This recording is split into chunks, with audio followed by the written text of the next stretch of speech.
Oh, we got a headshot with it. There we go. First kill with the Lisle Carbine, boys.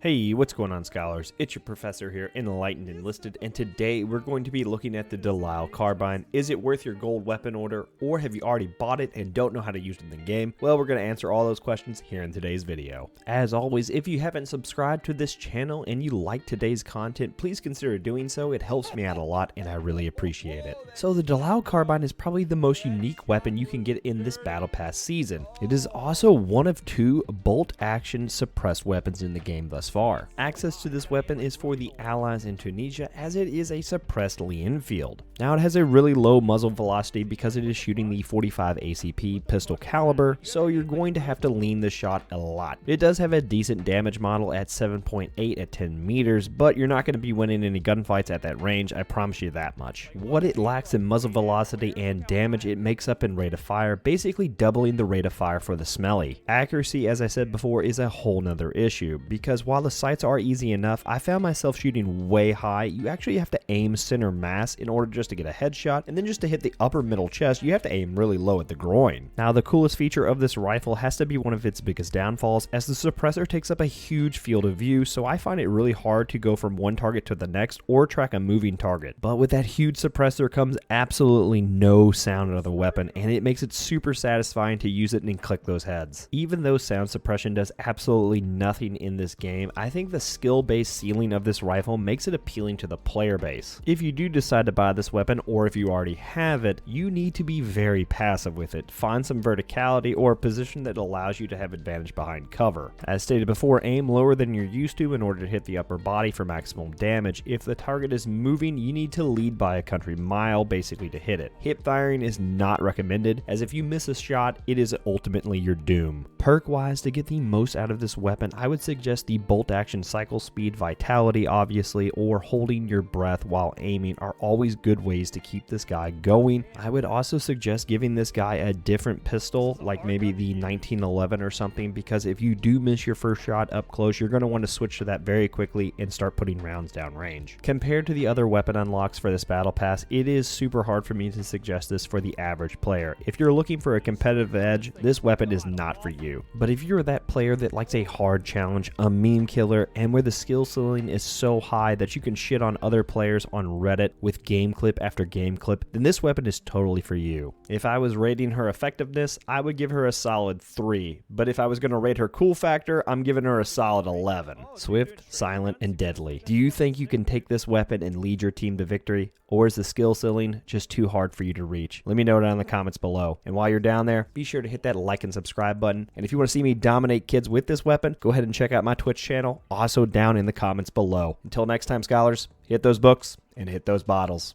Cheers. Jesus Christ, this is hard to use. Very hard to use, man.